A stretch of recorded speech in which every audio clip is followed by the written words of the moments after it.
Very good morning, dear students. How are you all? I hope all of you are fine and safe at your home.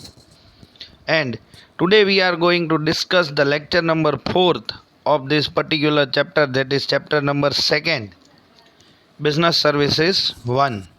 In previous session, we discussed about the general post and letters. As you all knows that we are discussing the second important services, that is business services 1, point number 2.2, that is postal services, and in which lastly we discussed about the general post or letters, registered post, parcel services. In that we discussed about the value payable post and speed post.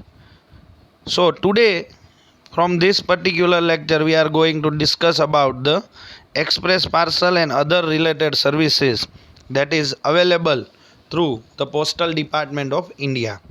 Basically the Postal Department is a central government department and they are providing all these services with the due diligence that they are maximizing the value and benefit of the customers.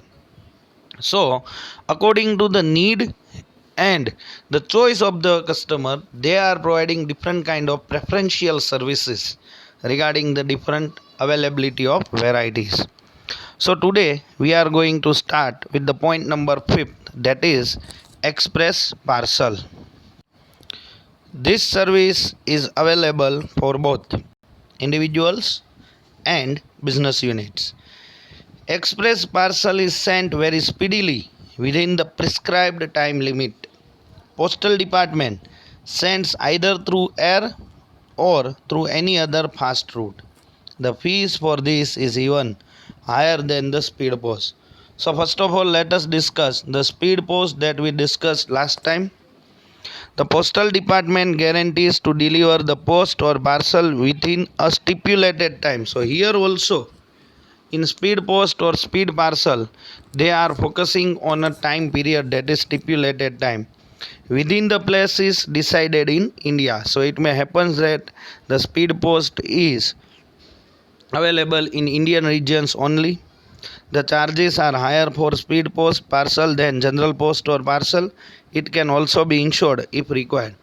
So basically if we are talking about the Bhavnagar region, then our normal post is sent by a private vehicle that is owned by the Indian Post from Bhavnagar to Ahmedabad, which is the nearest location. And after that, this post is passed to the either Mumbai or to the Bengaluru as per the different regions concerned. So here it may happen that in speed post, see there are three routes from Bhavnagar to nearest location. First one is through the own vehicle of Postal Department that depart every day at a stipulated time from Bhavnagar to Ahmedabad. So now the process is that we sending the mails or letters from Bhavnagar to Ahmedabad through roadways. In speed post, the facility is available from Bhavnagar to Mumbai directly, that is from Bhavnagar to Bandra terminus, that is BDTS, the train availability from Bhavnagar. So if in a normal case we sent a letter from Bhavnagar, then first day it will move from Bhavnagar to Ahmedabad. Then on second day, after all the assortment of these letters, this letter through Ahmedabad they are sending to the nearest location, either to Baroda or to Mumbai through either roadways or railways. So by this process, the one full day is totally wasted. But as the letter is concerned or as the facility is concerned, the Indian Post is providing the facility at the very cheapest rate. So all those letters which are not of the urgency nature will be passed from Bhavnagar to Ahmedabad and they will be departed from Ahmedabad to anywhere nearest location, because in Ahmedabad all the posts from the different areas are accumulated and assortment is done, and according to the locations they are sending these letters through either roadways or railways. So in normal case a letter or we can say a general letter or general post will reach to the next location within 3 days or 4 days. Now, in the case of speed post or parcel, once when we post the letter on speed post from Bhavnagar, then it directly reaches to the Mumbai through the railway, that is Bandra terminus. So here it may happens that the Bhavnagar postal department is taking the speed post up to 6 p.m. in the evening. Once 6 p.m. the window is closed, they gather all these letter and put into one box and parcel this box to the railway department, where railway will take this box from Bhavnagar to Bandra. Once in the next morning, so today you posted a letter at 6 p.m., it reached to the Bandra terminus on very next day morning at 10 a.m. After that, the postal department of that Bandra will receive that parcel and assortment is done, and when they are sorting all this letter, they start delivering it. It means in case of speed post, and if it is related to Mumbai only, then the same post will be reached very next day. That means to say within 24 hours. While in a normal post, it will take 3 days because that particular post is sent by the way of Ahmedabad. Once the parcel will be delivered from Bhavnagar to Ahmedabad, then from Ahmedabad they will parcel it to the Mumbai.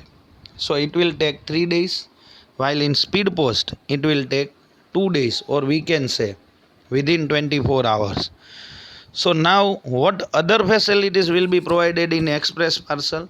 Express parcel is an advanced form of speed post where the letter is dispatched same day through the airways, and in some of the case the letter will be reached to the particular destiny within a same day. So it means if I am having any urgency to send my letters or documents from Bhavnagar to Mumbai, then in the early morning 10 a.m. I choose a express parcel through Indian Post. At 10 a.m. when I deposit the amount and when I post that letter to the postal department, they send this letter through air to the Mumbai Central, and at the same day the letter will be reached at Mumbai at 1 p.m. and at the same day the delivery is done, so it will reach to my destiny within the same day. And if it is not for a Mumbai and anywhere other location, then the parcel will be delivered from this particular plane to next plane or cargo, which will take that parcel from Mumbai to anywhere else, and very next day morning the delivery will be done. So if it is outside the Maharashtra, or we can say in any other state, then in normal post it will take 4 to 5 days. Speed post it will take 2 to 3 days. Express post will take 1 to 2 days. It means if I deposit or if I send the letter today, and if it is belongs to Bengaluru, then the letter will be reached to Bengaluru very next day morning through express parcel. If it is by the way of speed post, then it will reach after means within 2 days, and if it is normal letter, then it will reach after 5 days. So basically the speed and time element is important over here in the postal. That's why we are having the varieties of different parcel and postal services available. I hope you got my point. The service is available for both individuals and business unit. In most of the case, the express parcel is very blissful for all those who are the business owners. And in some time, in emergency cases, the individuals are also using this facility to send their mails or letters or document through this expressway. Express parcel is sent very speedily within the prescribed time limit. It means at the time of depositing or at the time of registering, you will get a notification from a postal department that within how much time your letter will be delivered to the next party. Postal department sends either through air or through any other fast route, which is the very convenient and very fast route. They will try to send it within a very less time. The fees for this is even higher than the speed post. So we can say, as the facilities and time is very less for delivering the particular parcel, then postal department will charges higher and higher expenses. So first of all, for all those who can't understand this particular thing, I want to explain in Gujarati that કે જો તમે normal post કરશો તો એની cost વધીને 2 કે 3 રૂપિયા કે 5 રૂપિયા છે પર લેટર. એ પોસ્ટ અહીંયાથી ને અહેમદાબાદ જશે. ભાવનગર પોસ્ટલ ડિપાર્ટમેન્ટનું પોતાનું વ્હીકલ છે, એમાં એ લોકો બધા કોથળા ભરીને અહીંયાથી ને અહેમદાબાદ મોકલે છે. અહેમદાબાદ અલગ અલગ જગ્યાએથી જે બધા લેટર આવે એ સિટી વાઇઝ એ લોકો એનું અલગ અલગ પાર્સલ બનાવે છે. જેમ કે મુંબઈના હોય તો મુંબઈ, પછી બીજા બધા સ્ટેટના હોય તો એ સ્ટેટની જે મેઇન પોસ્ટ ઓફિસ હોય ત્યાં સુધી પહોંચાડવાના, એવી રીતના. તો અહીંયાથી ને પહેલા દિવસે અહેમદાબાદ પહોંચશે ને અહેમદાબાદથી બીજા દિવસે નેક્સ્ટ લોકેશને પહોંચશે, જે ત્રીજા કે ચોથા દિવસે ડિલિવરી થશે. સ્પીડ પોસ્ટ કરીએ છીએ તો ભાવનગરથી રોજ સાંજે 6:30 વાગે બાંદ્રા ટર્મિનસ છે જે મુંબઈ જાય છે. એટલે 6 વાગ્યા સુધી પોસ્ટલ ડિપાર્ટમેન્ટ તમારો જે લેટર છે એ રજિસ્ટર કરશે અને 6:10 એ લોકો પાર્સલ કરીને ટ્રેનની અંદર ચડાવી જશે, જે બીજા દિવસે સવારે 10 વાગે બાંદ્રા ઉતરી જશે અને ત્યાંથી ને ડિસ્પેચ માટે નીકળી જશે. એટલે મોસ્ટ પ્રોબેબલી 24 કલાકમાં, એટલે કે બીજા દિવસે, વધીને બહુ દૂર હોય તો ત્રીજા દિવસે લેટર પહોંચશે. તમે એક વસ્તુ સમજો કે સ્પીડ પોસ્ટમાં જે લેટર ત્રીજા દિવસે પહોંચે છે એ નોર્મલ પોસ્ટમાં 5મા દિવસે પહોંચે છે. હવે જે પોસ્ટના તમે નોર્મલ કેસમાં 3 રૂપીસ કે 5 રૂપીસ પે કર્યા છે એની સ્પીડ પોસ્ટમાં 30 રૂપીસ કે 40 રૂપીસ થશે તમને. એટલા માટે સ્પીડીલી પહોંચી જશે. એક્સપ્રેસ પાર્સલ છે એના કરતાં પણ લેટેસ્ટ અને સૌથી સ્પીડીએસ્ટ છે, કે જેની અંદર આપણે જે દિવસે પોસ્ટ અહીંયા મોકલીએ છીએ એ સેમ ડે, જો અહીંયાથી એર ફ્રિકવન્સી હોય, જનરલી અત્યાર સુધી ભાવનગરથી રોજ સવારે એક પ્લેન જતું હતું મુંબઈ, અને સાંજે ક્યારેક જતું હતું. હવે તો સાંજનું બંધ થઈ ગયું, સવારનું બંધ થઈ ગયું છે. તો એ લોકો એક્સપ્રેસ વેથી એવી રીતના મોકલતા. હવે જ્યારે અત્યારે પ્લેન સર્વિસને એવું નથી તો Indian post express parcel service બંધ કરે. અમુક કેસમાં તમે સમજો કે ભાવનગરથી ફ્રિકવન્સી ન હોય પણ રાજકોટથી હોય કે અહેમદાબાદથી હોય, તો અહીંયાથી એ લોકો ગમે એ સ્પીડીએસ્ટ મીન્સથી અહેમદાબાદ પહોંચાડે અને ત્યાંથી થ્રુ કાર્ગો લેટર છે કે જે પાર્સલ છે એ સામેની જગ્યાએ પહોંચાડે. નોર્મલ કેસમાં જે લેટર 3 to 5 રૂપીસનો છે એ સ્પીડ પોસ્ટમાં 30 to 40 રૂપીસનો થાય છે. એ સેમ એક્સપ્રેસ પાર્સલની અંદર 90 to 100 રૂપીસ અને ક્યારેક 150 to 200 રૂપીસ સુધી પણ એ લોકો ચાર્જ કરે છે.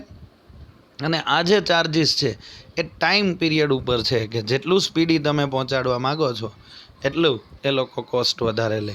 તો આવી રીતના આપણે normal parcel, normal post, speed post અને એક્સપ્રેસ પાર્સલ ત્રણેય ડિસ્કસ કર્યા.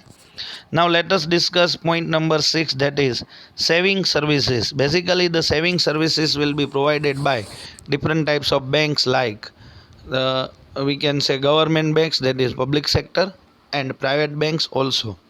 But basically the Indian Post and the highest network of almost 1,50,000 different type of branches, Indian Postal is also providing a saving services to the remote and backward classes along with the city and developed areas also. Postal department, just like banks, provides various type of saving schemes and services like saving accounts, 5-year recurring deposit, term deposits, monthly income plan, senior citizen savings certificate, 15 years public provident fund, 5 to 10 years Kisan Vikas Patra, Sukanya Samruddhi account, etc. So all these are the names of different types of social services, saving services provided by the postal department itself. Just like bank, because basically the saving services is provided by bank, postal department also provides various types of saving schemes or saving services like savings account. તમને એ જાણીને નવાઈ થશે કે normal તમે saving account બેંકની અંદર open કરો તો તમારે મિનિમમ 100 રૂપીસથી ડિપોઝિટ સ્ટાર્ટ થાય. તમે 100થી નીચે તમારા અકાઉન્ટમાં થ્રુ કેશ ડિપોઝિટ ના કરી શકો. આ કોઈનું બેંક ટુ બેંક પેમેન્ટ આવ્યું હોય તો બિલો 100 હોય તો ચાલે, પણ પોસ્ટલ ડિપાર્ટમેન્ટનું જે સેવિંગ અકાઉન્ટ છે એ 10 રૂપીસથી ઓપન થાય છે અને તમે મિનિમમ 10 રૂપીસથી પણ પોસ્ટ કરી શકો છો. એટલે કે 10 રૂપીસથી પણ તમે એની અંદર ડિપોઝિટ સ્ટાર્ટ થાય. એટલે સૌથી બેઝિક સેવિંગ અકાઉન્ટ છે એ પોસ્ટલ ડિપાર્ટમેન્ટ પ્રોવાઈડ કરે છે.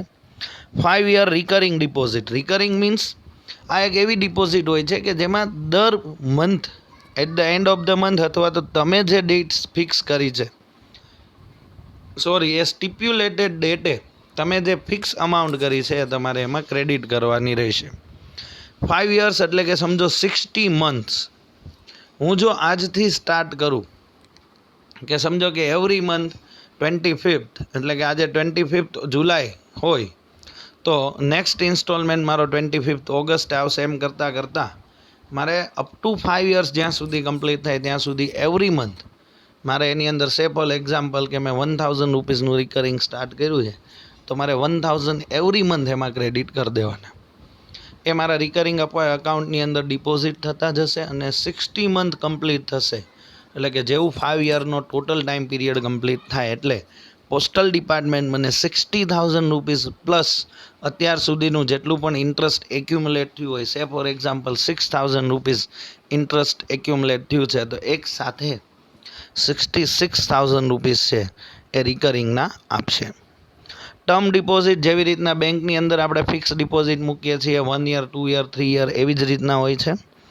મંથલી ઇન્કમ પ્લાન એની અંદર એવું હોય છે કે ઇન્ડિયન પોસ્ટલ તમને એમ કહે કે ભાઈ તમે 5 લાખ રૂપીસ આજે અહીંયા આગળ અમારી બેંકની અંદર એટલે કે અમારા પોસ્ટલ ડિપાર્ટમેન્ટની અંદર ક્રેડિટ કરી દો. એનું જે ઇન્ટરેસ્ટ આવશે ફોર એક્ઝામ્પલ કે 5,000 રૂપીસ તો દર મહિને અમે તમને 5,000 રૂપીસ આપી દેશું. તમારી જે પ્રિન્સિપલ અમાઉન્ટ છે એ અહીંયા અમારી પાસે ક્રેડિટ રહેશે અને એની સામે અમે તમને એવરી મંથ જે મિનિમમ ફિક્સ કરેલી અમાઉન્ટ છે એ as a monthly income plan તમને આપતા રહીશું. મંથલી ઇન્કમ પ્લાન હોય છે. Senior citizen saving certificate normal citizen કરતાં સિનિયર સિટીઝનને 0.5% લઈને 1% સુધી વધારે ઇન્ટરેસ્ટ મળતું હોય છે. એટલે સિનિયર સિટીઝન સેવિંગ સર્ટિફિકેટ હોય છે જે પણ અમુક સ્ટિપ્યુલેટેડ ટાઈમ પીરિયડના હોય છે. એ પણ એક સેવિંગ સ્કીમ અથવા તો સર્વિસ છે. 15 યર્સ પીપીએફ અકાઉન્ટ બેઝિકલી જે લોકો ગવર્મેન્ટ એમ્પ્લોઈઝ હોય છે એમનું પોતાનું પબ્લિક પ્રોવિડન્ટ ફંડ અકાઉન્ટ હોય છે. પણ એ સિવાય જે પ્રાઇવેટ એમ્પ્લોઈઝ હોય છે એમને જો પોતાનું સેવિંગ્સ કરવું હોય તો એ લોકો public provident fund account through savings કરી શકે છે, જેમાં 15 યર્સના લોકિન પીરિયડમાં જવાનું કે ઇન બિટવીન તમને ક્યારે પણ અમાઉન્ટની જરૂર પડે તો એ લોકો તમને રિટર્ન કરશે નહીં. But at the end of the 15 years, you will get a handsome amount. Sometimes it may possible that they will pay you double amount than what you have deposited. 5 to 10 years Kisan Vikas Patra. This is specifically document released by the Central Bank of India, that is the Reserve Bank of India. કે જેની અંદર કિસાન વિકાસ પત્ર એટલે કે એ જે fund ભેગું થાય છે એમાંથી ને ફાર્મર્સને એ લોકો લોન આપે છે અને તમને ઇન્ટરેસ્ટ આપે છે. ફોર એક્ઝામ્પલ 5 યર્સનું કિસાન વિકાસ પત્ર હોય તો at the end of the 5 year you will be receiving a very good amount along with your interest.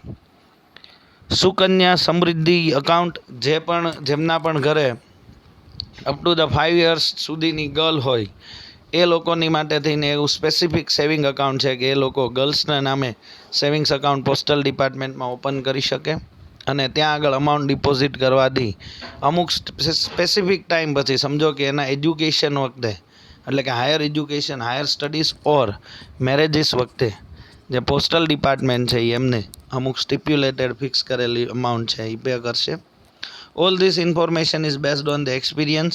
Four further inquiries please visit your nearest postal department. તમે મને પૂછશો તો હું આનાથી વિશેષ ડિટેલ નહીં આપી શકું, એટલે કાંઈ પણ જાણવું હોય તો તમે તમારા નજીકના પોસ્ટલ ડિપાર્ટમેન્ટની વિઝિટ કરશો તો તમને જાણવા મળી જશે. Just like bank, post office saving account can also B open four which checkbook is given and now there is a facility of ATM card too. Initially ટાઈમમાં ચેકબુક ને એવું અવેલેબલ નહોતું, પણ હવે પોસ્ટલ ડિપાર્ટમેન્ટ બેન્કિંગની સાથે competition કરે છે, એટલે તમને ચેકબુક પણ અવેલેબલ છે. એટલે કે તમે તમારા સેવિંગ્સમાંથી ગમે ત્યારે અમાઉન્ટ છે એ વિડ્રો કરી શકો છો. અને હવે ઇન્ડિયન પોસ્ટે બધી બેંક સાથે કોલોબરેશન કરીને એટીએમ કાર્ડ પણ આપ્યા છે કે જેની અંદર તમે જેવી રીતના બેંકના અકાઉન્ટમાંથી અમાઉન્ટ ડેબિટ કરી શકો છો એમ જ એટીએમ થ્રુ વિડ્રોવલ પણ થઈ શકે છે. Now let us move towards the point number 7, that is recurring deposit. According to this scheme, the account holder has to pay the amount as decided on or before the pre-decided date to the post office. At the end of 5 years, when the account matures, the entire principal amount along with the interest will be received by the account holder. After 5 years period, if required, the duration of the recurring deposits account can be extended for another 5 years. So as we already discussed in last point that what is recurring deposit, તમે સમજો એનું નામ જ છે recurring. It means it અકર again and again. તમારે એક સાથે huge amount છે એ ભરી દેવાની નથી. આ એવા નાના ઇન્વેસ્ટર માટે છે કે જે લોકો સ્મોલ અમાઉન્ટ્સની અંદર ઇન્વેસ્ટ કરતા હોય છે અથવા તો સેવિંગ્સ કરતા હોય છે. Say for example, if my income is limited, then I am not able to deposit a huge amount as a fixed deposit. But every month I can save 1 or 2,000 rupees. Then I will open a recurring account in any of the bank or postal department where I can deposit this amount for a stipulated time period and I will get a definite amount at the end, or we can say at the maturity. So આ સ્કીમમાં શું છે, the account holder has to pay the amount as decided on or before the pre-decided date to the post office. Generally post office recurring deposit એવી facility આપે છે કે તમે આખા મંથમાં ગમે ત્યારે અમાઉન્ટ ડિપોઝિટ કરો તો ચાલે. અધરવાઇઝ બેંકની અંદર જો રિકરિંગ અકાઉન્ટ ખોલશો તમે તો ત્યાં આગળ તમારી જે ફિક્સ ડેટ છે, સે for example 5th of every month, તો તમારે દર મહિને 5 તારીખ સુધીમાં એ અમાઉન્ટ છે એ ક્રેડિટ કરી દેવાની રહી. સો અહીંયા શું છે કે પોસ્ટલની અંદર તમારું અકાઉન્ટ છે, એવરી મંથ તમે 1,000ની રિકરિંગ ઓપન કરી છે. Every month you have to pay 1,000 rupees. At the end of the 5 years, that is 60 month, when the account matures, એટલે કે 60 મંથે એ જે તમારી જે રિકરિંગ ડિપોઝિટ છે એ મેચ્યોર થઈ જશે. The entire in principal amount along with interest will be received by the account holder. આપણે વાત થઈ હતી કે 60 મંથની અંદર સમજો કે 6,000 રૂપીઝ બીજા એઝ એ ઇન્ટરેસ્ટ મળે છે, તો તમને 5 years પછી 66,000 રૂપીઝ મળશે. આફ્ટર 5 years પીરિયડ, હવે સમજો કે મને એવું લાગે છે કે અત્યારે મારે અમાઉન્ટની જરૂર નથી અને હજી તો હું આટલા તો સેવ કરી જ શકું છું, તો if required the duration of the recurring deposit account can be extended four further 5 years. તો મને એવી ફેસિલિટી મળશે કે અગેઇન બીજા 60 months એટલે કે 5 years માટે થઈને હું સેમ ડિપોઝિટ છે એને એક્સટેન્ડ કરી શકીશ, એટલે કે એને આગળ ચલાવી શકીશ. તો હવે જે ટોટલ ટર્મ છે મારો એ 120 month સુધીનો એક્સટેન્ડ થઈ જશે. Now let us move towards the point number 8, that is term deposit. Term deposit is like fixed deposit scheme available in the post office. As per scheme, accounts can be opened for the duration of 1, 2, 3 or 5 years for rupees 200 or in its multiple. Interest calculation is done every 3 months, but the amount of interest is paid on yearly basis. This account can be transferred from one post office to another. Such an account can be closed anytime before the maturity period. હવે સમજો કે term deposit અને time deposit એમ બે અલગ અલગ scheme હોય છે. Term deposit એટલે કે સ્પેસિફિક ટાઈમ માટે થઈને, આપણે સ્પેસિફિક ટર્મ માટે થઈને, ટાઈમ માટે નહીં, ટર્મ માટે થઈને ડિસાઇડ કરીએ. સમજો કે 1 year, 2 year, 5 year એમ, એટલે એમાં તમને ફ્લેક્સિબિલિટી મળે છે. Term deposit is like fix deposit scheme available in the post office. એટલે પોસ્ટ ઓફિસમાં તમને ટર્મ ડિપોઝિટ અને ફિક્સ ડિપોઝિટ બંને અલગ અલગ સ્કીમ મળશે. એઝ પર સ્કીમ, હવે આ સ્કીમ પ્રમાણે આપણે જોઈએ, accounts can be open for the duration. એટલે તમારે આનું આખું અલગ જ અકાઉન્ટ ખોલવાનું રહે. કેમ? ધારો કે મારે એક સેવિંગ્સ અકાઉન્ટ છે, હવે મારે રિકરિંગ અકાઉન્ટ ઓપન કરવું છે, તો એ પણ અલોંગ વિથ સેવિંગ અકાઉન્ટ મારે અલગથી રિકરિંગ અકાઉન્ટ છે એ ઓપન કરવાનું રહેશે. સેમ વે સમજો કે મારે ટર્મ ડિપોઝિટ અકાઉન્ટ ઓપન કરવું છે, તો એ પણ એવી રીતના પર્સનલી ઓપન કરવાનું. અને ઓપન કરતી વખતે મારે ડિસાઇડ કરવાનું કે 1 યર, 2 યર, 3 યર કે 5 યર કેટલા ટાઈમ પીરિયડ માટે મેં અકાઉન્ટ ઓપન કર્યું છે. ફોર ₹200 એટલે કે મિનિમમ હું 200 રૂપિયાથી ને 200 રૂપીસથી ને એમાં ક્રેડિટ કરી શકું. પછી મલ્ટિપલ એટલે કે જે અમાઉન્ટને 200થી ડિવાઈડ થઈ શકે અને 0 વધે એનાથી, એટલે 200, 400, 600, 800, 1000, 1200, 1600, 2000 એવી રીતના. તો એનાથી ને 200ના મલ્ટિપલ્સમાં, એટલે આપણે કહીએ ને કે ઇવન અમાઉન્ટથી ને આપણે ગમે એટલી અમાઉન્ટ સુધીનું ટર્મ ડિપોઝિટ ઓપન કરી શકીએ છીએ. Interest calculation is done every 3 months but the amount of interest is paid on yearly basis.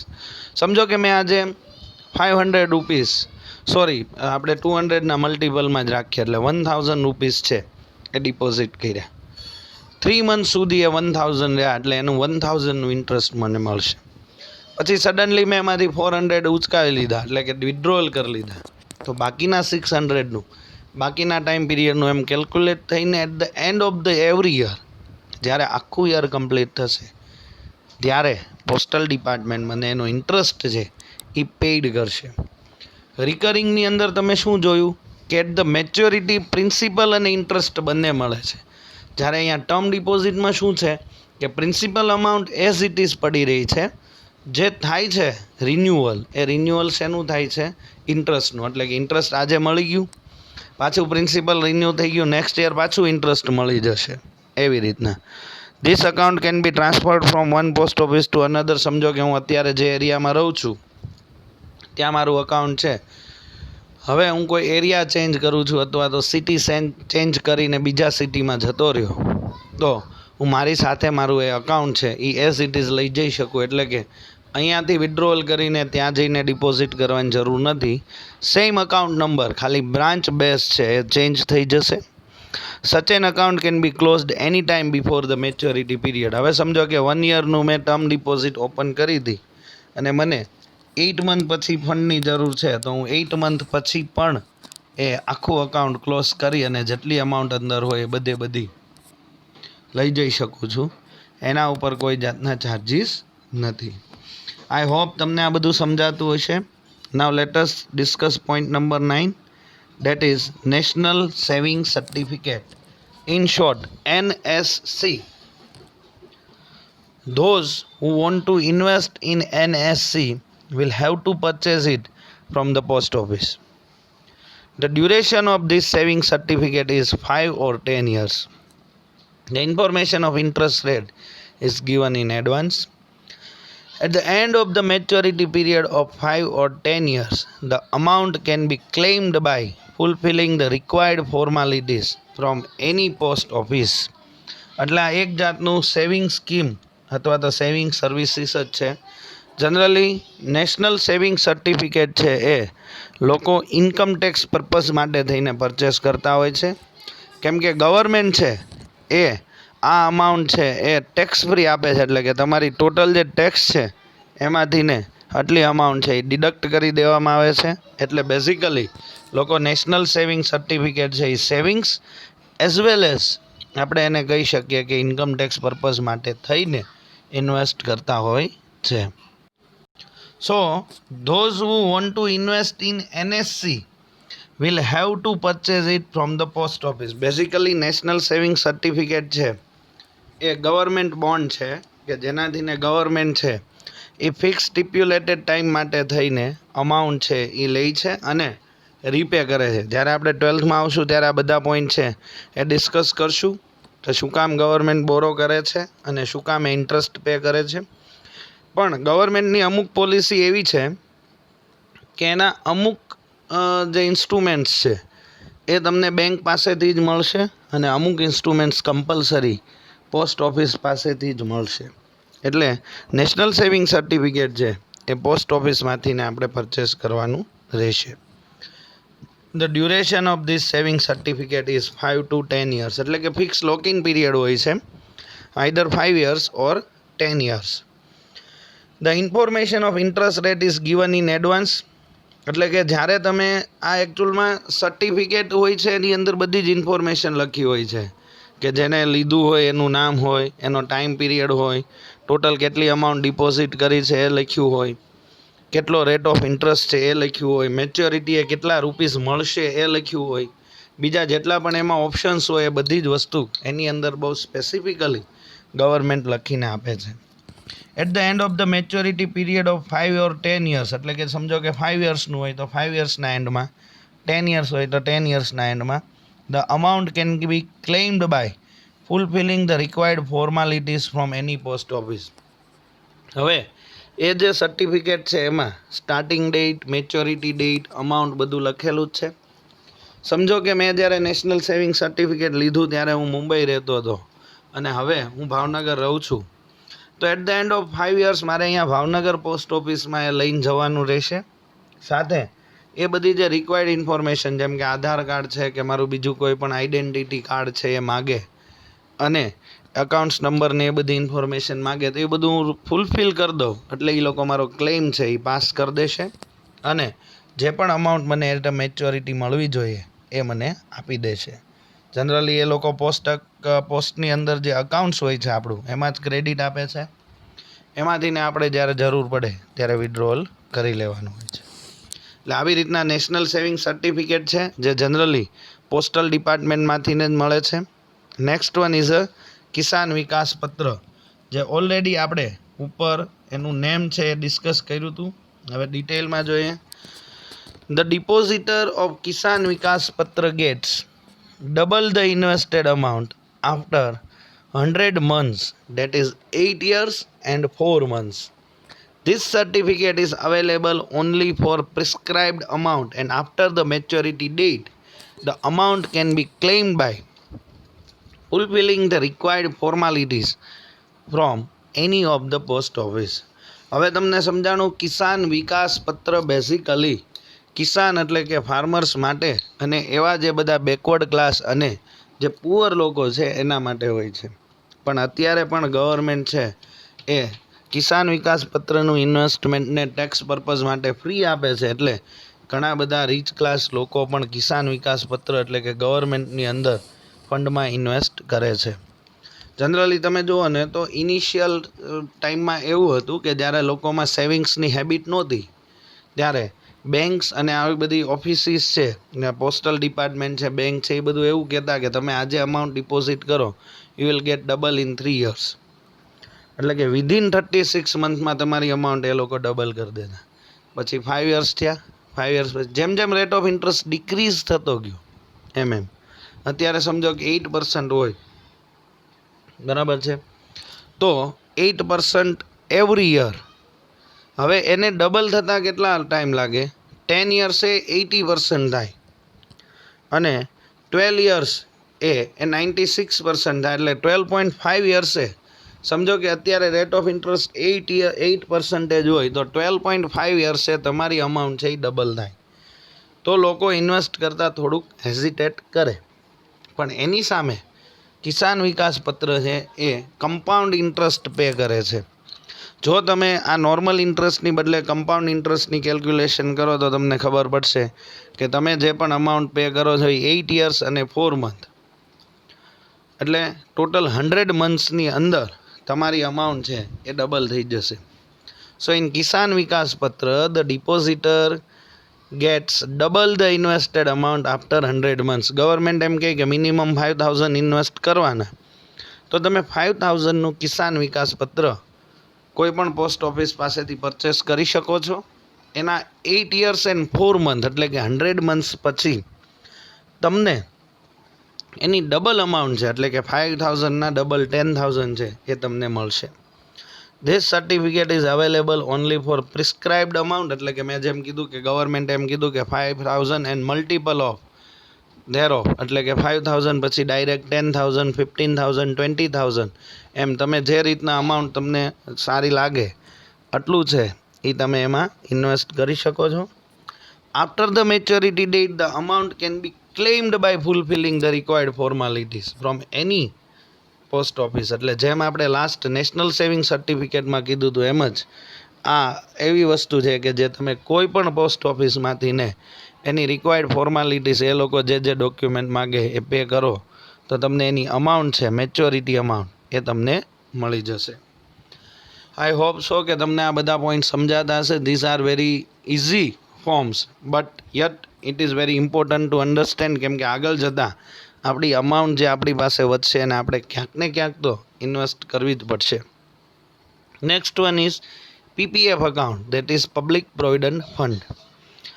Any individual can open an account in Public Provident Fund scheme. Basically જેમ આપણે હમણાં last time વાત થઈ કે જેટલા પણ ગવર્મેન્ટ ઓફિસર્સ હોય છે એમને ગવર્મેન્ટ તરફથી જ તે PPF અકાઉન્ટ મળે છે. પણ અહીંયા આગળ આપણે જોઈએ તો any individual whether it is government or private or a simple household કોઈ પણ છે એ પોતાનું PPF અકાઉન્ટ ખોલે છે. તમે થોડા મોટા થશો અને કોમર્સમાં થોડું આગળ વધશો પછી તમને ખબર પડશે કે અમુક અમાઉન્ટ પછી તમારે ટેક્સ છે એ કમ્પલસરી પે કરવો પડતો હોય છે. હવે એવા ટાઈમે જો તમે public provident fund, national saving certificate કે કિસાન વિકાસ પત્રમાં આટલી અમાઉન્ટ ઇન્વેસ્ટ કરી દો તો એ તમને ટેક્સેશન પર્પઝ માટે એમાંથી ને બાદ મળે છે, એટલે કે એક્ઝેમ્પ્ટેડ થાય છે. એટલે મેજોરિટી ઇન્વેસ્ટર્સ છે એ આવા બધામાં ઇન્વેસ્ટ કરતા હોય છે. હું પણ સમજો કે મારી અમુક અમાઉન્ટ કરતાં વધારે જો ઇન્કમ થતી હોય અને મારે ગવર્મેન્ટને બહુ હ્યુજ ટેક્સ દેવો પડતો હોય તો હું આમાં ઇન્વેસ્ટ કરી દઈશ તો ગવર્મેન્ટ મને એટલો બેનિફિટ છે એ આપી શકે. So any individual can open an account in public provident fund scheme. The period or duration of this account is 15 years. The minimum amount to be paid in this account is rupees 500 per annum. After 15 years, under the prevailing rules, the duration of this account can be extended by 5 years every time. This account cannot be closed before 15 years. The money deposited in this account is exempted from the income tax calculation.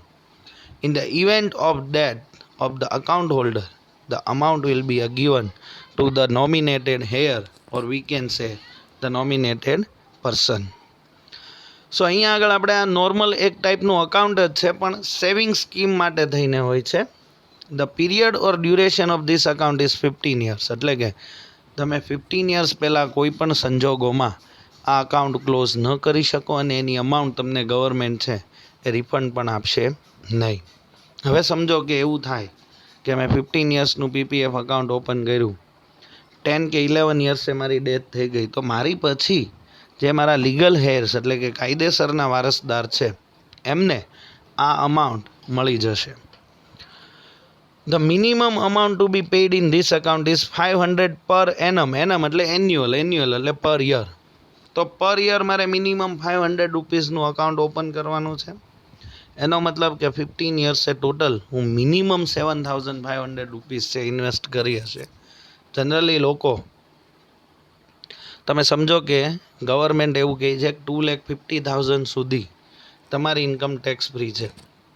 હવે મારી income છે એ 3 lakh rupees થઈ અને પછી government 5% interest એના પર tax લે તો મારે ગવર્મેન્ટને ટેક્સ આપવાના બદલે હું ઉપરના 50,000 રૂપીસ છે એ public provident fund, national saving certificate અને કિસાન વિકાસ પત્રમાં નાખી દઉં તો મારે એના ઉપર કોઈ જાતનો ટેક્સ ભરવો નથી પડતો.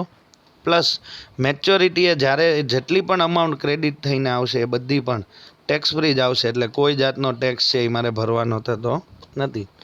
એટલે લોકો બેઝિકલી 500, 5,000, 15,000, 50,000 એવી રીતના PPFની અંદર ઇન્વેસ્ટ કરતા હોય છે. After 15 years under the prevailing rules એટલે કે 15 years ત્યાં હોય ત્યાં સુધીમાં તો ગવર્મેન્ટ રૂલ ચેન્જ થઈ ગયા હોય અને એ ટાઈમે જે રૂલ ચાલતા હોય the duration of this account can be extended by 5 years every time. એટલે કે અત્યારે હું 15 yearsનું ઓપન કરું જે મારે 2035માં મેચ્યોર થશે પછી જો મારે હજી એક્સટેન્ડ કરવું હોય તો 2040 સુધી, પછી કરવું હોય તો 2045 સુધી, એમ જ્યાં સુધી હું ઈચ્છું ત્યાં સુધી એવરી ટાઈમ 5 યર્સ એ એક્સટેન્ડ થશે. This account can not be closed before 15 years. જેમ આપણે વાત થઈ એમ કે 15 યર્સ પહેલાં એની અમાઉન્ટ તમને રિટર્ન નહીં મળે. The money deposited in this account is exempted from income tax calculation. જેવી રીતના મેં તમને કીધું કે ઉપરની જેટલી પણ અમાઉન્ટ છે જેના પર મારે ટેક્સ ભરવો પડે એમ છે, એ અમાઉન્ટ જો હું પીપીએફની અંદર ક્રેડિટ કરી દઉં તો એના ઉપર મારે કોઈ જાતનો ટેક્સ ભરવાનો થતો નથી અને મને એક્ઝેમ્પ્ટેડ ફ્રોમ ટેક્સ કેલ્ક્યુલેશનમાંથી ને બાદ મળે છે. એટલે એના પર ટેક્સ નહીં ભરવાનો બેનિફિટ પણ મળે છે અને બીજી બાજુ એટલું સેવિંગ્સ પણ થાય છે. In the event of death of the account holder, હવે કોઈ પણ સંજોગોમાં જો જેને અકાઉન્ટ ઓપન કર્યું છે એની ડેથ થઈ જાય, the amount will be given to the nominated here. Basically જ્યારે અકાઉન્ટ ઓપન કર્યું હશે ત્યારે મારી પાસે નોમિનેશન ફોર્મ એ લોકોએ ભરાયું હશે જેની અંદર મેં કોઈને કોઈ વ્યક્તિનું નામ આપ્યું હશે અને એ વ્યક્તિને અમાઉન્ટ મળે. ઇન ધ કેસ કે મેં જેનું નામ આપ્યું છે એની ડેથ મારા પહેલાં થઈ ગઈ તો પછી એ ટાઈમે કોર્ટ ઓર્ડર થ્રુ જે પર્સન છે કે જેને મારો લીગલ હેર તરીકે ગવર્મેન્ટમાંથી અથવા તો કોર્ટમાંથી ઓર્ડર મળ્યો હશે એ વ્યક્તિને મારી પીપીએફની ટોટલ અમાઉન્ટ છે એ ક્રેડિટ મળી જશે. Done. Now let us move towards the next point, that is point number 12, that is postal insurance. જેવી રીતના બાકી બધા ઇન્સ્યોરન્સ હોય છે એવી જ રીતના પોસ્ટલ ઇન્સ્યોરન્સ સ્કીમ પણ અવેલેબલ છે. Prior to independence of India, as a part of welfare scheme, postal insurance was started. All employees of central government, state government and other semi-government organizations are eligible for this insurance. There are different types of policies under the postal insurance schemes. The salient features of this postal insurance are the lowest premium and maximum bonus. હવે તમે સમજો કે before independence આપણી એવી position હતી કે ત્યાં આગળ ટોટલ બ્રિટિશ રૂલ ચાલતા હતા અને બ્રિટિશર્સ છે એમની મરજી પ્રમાણે કન્ટ્રી ચલાવતા હતા. તો પોસિબિલિટી એવી પણ છે કે આપણે આપણા પોતાના ઇન્સ્ટિટ્યૂટ્સ ઓપન ના કરી શકીએ. પ્લસ એવો બેકવર્ડ ટાઈમ હતો કે જ્યાં આગળ બધી જ જગ્યાએ બ્રાન્ચીસ ઓપન કરવી અને એનાથી ડીલિંગ કરવું એ પોસિબલ નહોતું. એટલે prior to independence of India as a part of welfare scheme, કેમ કે એ ટાઈમે ગવર્મેન્ટના હાથમાં એટલો બધો પાવર્સ જ નહોતો જેટલો અત્યારે હોય છે કે એ લોકો અલગ અલગ સ્કીમ છે એમના એમ્પ્લોઈઝ માટે ઇન્ટ્રોડ્યુસ કરી શકે. પોસ્ટલ ઇન્સ્યોરન્સ વોઝ સ્ટાર્ટેડ, એટલે ઇનિશિયલ ટાઈમમાં પોસ્ટલ ઇન્સ્યોરન્સની અંદર all the government employees, weather it is central government, that is Indian government employees હોય, જેમ કે ઇન્ડિયન રેલવે અને ઇન્ડિયન પોસ્ટની અંદર જેટલા એમ્પ્લોઈઝ હોય એ બધા સેન્ટ્રલ ગવર્મેન્ટ એમ્પ્લોયી કહેવાય. સ્ટેટ ગવર્મેન્ટ એટલે કે આ જે સ્ટેટ ટ્રાન્સપોર્ટ છે એસટી એની અંદર હોય કે પછી બધા જીએચસીએલ, જીપીસીએલ એ બધામાં હોય એ બધા state government and other semi government organization એટલે કે અહીંયાના જે લોકલ એમ્પ્લોઈઝ હોય મ્યુનિસિપાલિટીના એ બધા માટે થઈને આ ઇન્સ્યોરન્સ સ્કીમ એ ઇન્ટ્રોડ્યુસ કરેલી હતી. There are different types of policies under the postal insurance scheme. Different types of policies એટલે કે બેઝડ ઓન અમાઉન્ટ હોય એમ અમુકની અંદર યરલી તમારે 5,000 પે કરવાના હોય, અમુકમાં 15,000 પે કરવાના હોય, અમુકનો ટાઈમ પીરિયડ લોંગર હોય, અમુકનો ટાઈમ પીરિયડ શોર્ટર હોય. એવી રીતના અલગ અલગ પોલિસીસ છે એ પોસ્ટલ ઇન્સ્યોરન્સે ઇન્ટ્રોડ્યુસ કરી હતી. The salient features of this postal insurance are the lowest premium, એટલે કે બાકી બધી પ્રાઇવેટ કંપનીઝ કરતાં ઇન્સ્યોરન્સ જે આની અંદર મળે છે એનું પ્રીમિયમ સૌથી ઓછામાં ઓછું હતું એન્ડ મેક્સિમમ બોનસ, અને એની સામે જે રિટર્ન મળવું જોઈએ એ સૌથી હાયેસ્ટ હતું. Next one is the point number 13, that is monthly income scheme, that is MIS. This scheme is useful for those investors who require interest income on a monthly basis.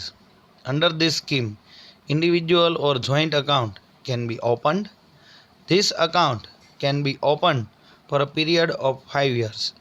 As per the requirement, This account can be transferred from one post office to another if needed. The depositor can withdraw money based on certain terms and conditions after 1 year. So here we are discussing total 13th facility provided by the Indian Postal Department.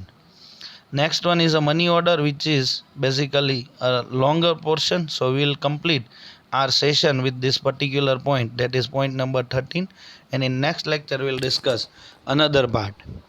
So here in monthly income scheme, that is in MIS, the scheme is useful for those investor who require interest income on a monthly basis. એટલે basically this facility is available for a senior citizen or a retired person who doesn't have any kind of fixed and regular income source.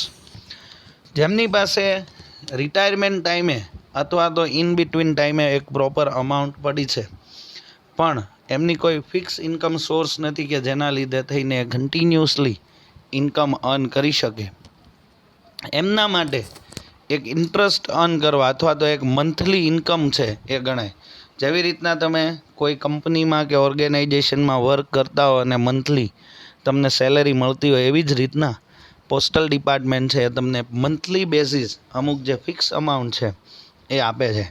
Basically એ જે amount એ લોકો આપે છે એ તમે deposit કરેલી અમાઉન્ટની interest તરીકે use થતું હોય છે. Under this scheme individual or joint account can B open. એટલે કે સિંગલ પર્સનના નામે પણ થઈ શકે, હસબન્ડ વાઈફના નામે થઈ શકે, હસબન્ડ સનના નામે થઈ શકે, મધર ડોટર, મધર સન, કોઈ પણ પોસિબિલિટી હોય એવી રીતના.